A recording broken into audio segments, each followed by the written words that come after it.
So with the D23 fan event being about 23 hours away at this point in time as of the recording of this video, I wanted to go ahead and talk about what we may see from the Kingdom Hearts fan event. So with the Kingdom Hearts fan event, obviously we're going to be getting some new information, and it just need to be noted right now that last night the Kingdom Hearts Twitter and the Kingdom Hearts Instagram has officially kind of announced that Kingdom Hearts 3 will be at the D23 fan event. So all of those YouTubers who were telling you that it wasn't confirmed that it's going to be there, put them to bed, because obviously this is the release year of Kingdom Hearts 3. Kingdom Hearts hasn't missed any D23s in the past current years, so it wasn't going to miss this one. So obviously, with us knowing that information now, where is my thoughts on, like, what are we gonna see, realistic expectations, and just, like, fanboy expectations, or my own personal expectations, and I want to separate it like that just so that way it don't get confused. So as far as personal expectations, I'm expecting them to go all out with this trailer, but I'm also expecting them to reveal a new world. What I mean by going all out with this trailer is for them to have a trailer that tops the trailers that they've had thus far. Of course, with a new world, it's going to invoke new hype anyway, so that already gives it a plus. They may also reveal some new type of gameplay mechanic, of course, a new Keyblade, meaning a new Keyblade transformation, and probably for the first time, I think, since 2015, a new attraction flow, if I'm not mistaken. So, with the new attraction flow, of course, a new Keyblade transformation, and probably some new combos, they're going to be going all out with this trailer. The next world that they may announce may have been hinted to be Frozen, with what they hinted at on their Twitter and Instagram, with the hearts that they chose to actually, like, say the number 3 with the 3 blue hearts may actually be a hint at Frozen. I'm not too sure about this, but this is the general consensus. So if this is the case, then yeah, I can see it being Frozen too, but I'm just not 100% sure, because obviously it could also be Monsters Inc., which titles is, I think, blue. If I'm not mistaken, the Monster Inc. title is blue, so it could be Monsters Inc. as well. But at the same time too, let's get into my own personal expectations, because these are going to be fun. So with my personal expectations, I'm expecting something that I think a lot of Kingdom Hearts fans don't truly expect when we get Kingdom Hearts 3 trailers. And I've been saying this for like the past 3 years all by myself. And that's that I want them to do that Kingdom Hearts Dream Drop Distance-esque trailers. Those Kingdom Hearts Dream Drop Distance trailers, which I'm going to be having playing in the background of this video if you're wondering why the hell you're looking at Kingdom Hearts Dream Drop Distance rather than Kingdom Hearts 0.2 or Kingdom Hearts 3 trailers, is because I wanted to show you the level of depth these trailers went into. These trailers did more than just show off some gameplay mechanic. They did more than just show off gameplay options, the changes.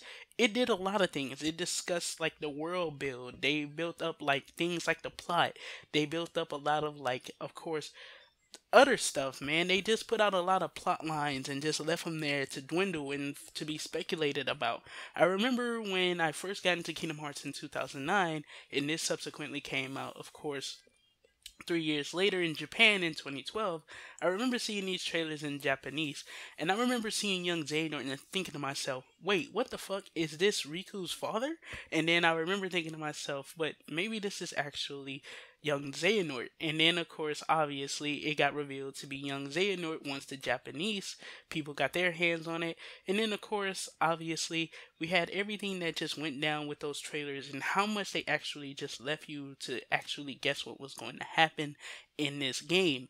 I want that same kind of trailer for a Kingdom Hearts 3 trailer. I feel like that's not too much to ask for, as it's the same company who created the Kingdom Hearts Dream Drop Distance trailers. The next thing I want them to reveal is obviously a new world. And what new world I would like for them to reveal, if they're going to do it, I feel like it should obviously be Treasure Planet, man. I just would love for them to announce Treasure Planet. It's a world that just works completely with Kingdom Hearts lore. Like, just think about it. The ending of the damn movie is about a door that opens up like wormholes to different worlds. And with it opening wormholes to different worlds, you could commit so much crime and stuff if you remember all of that stuff. And you could commit so much crime and get away with it because the door could put you at one point in the whole universe or the whole galaxy, and then you just jump right back through the door and you're right back in the world where the door is. So think about like Sora having to close this door forever with the Keyblade, or maybe them finding out that this door is somehow connected to the world of Kingdom Hearts. What if this world is kind of like the world that serves as like the Twilight Town when you had to go into the data world to actually be able to get to the world that never was? And this is how we actually are going to get to Kingdom Hearts itself, by using this world as like the server world, service world to Kingdom Hearts. It would make a lot of sense to me if they put in Treasure Planet. It would just work completely with the Kingdom Hearts lore and with the fact that Sora has the Kingdom Key, Keyblade, or a weapon I should say, that no lock can actually stand against and that no key can actually stand against. So it's kind of like if he locks something, it's locked for good, which is kind of funny because in Kingdom Hearts 2, it's like the world door. Well, no, those were worlds they didn't visit in Kingdom Hearts 1. Okay. But, the way it works is just that, like, it has so much power to it, and I could just see it being like connected to this door in a way that's kind of special. Like, let's say this world is actually built into the lore of like the Keyblade and its powers. I could see that being the case too. It just would work so damn well. And then of course the hoverboard things and stuff that they had in Treasure Planet, or that the main character had in Treasure Planet, I can't remember his name right now. Imagine that being connected to like the Keyblade transformations or the Keyblade gliders. And of course, the idea of the gliders came from this world in particular. Like, that would all be so damn cool, man.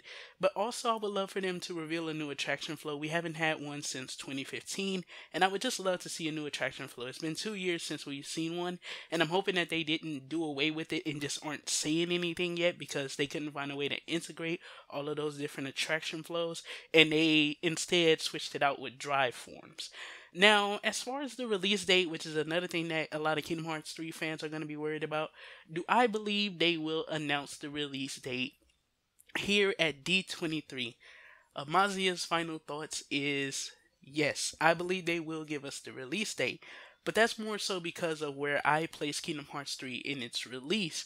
And that's that I place it between sometime next month.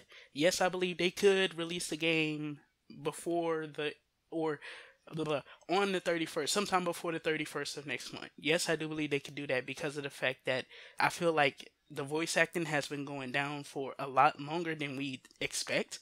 And at the same time, too, I feel like, of course, obviously, Kingdom Hearts 3 isn't that far along from being completely finished.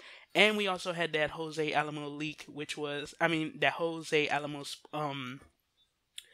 rumor, which was, of course, a guy that has so much credibility. He told us about Uncharted 2. I think he told us about Lost Legacy. He told us about so many games that literally, legitimately came into existence.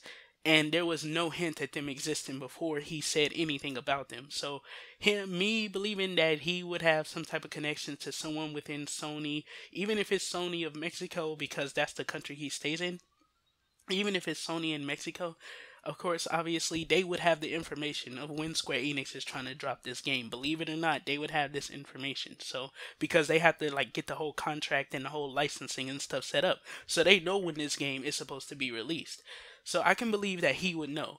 So, it could release in March, but at the same time, too, I'm also speculating that it won't be out any later than July of this year. So, that's my final thoughts on the release date. I feel like it will be sometime between next month and July.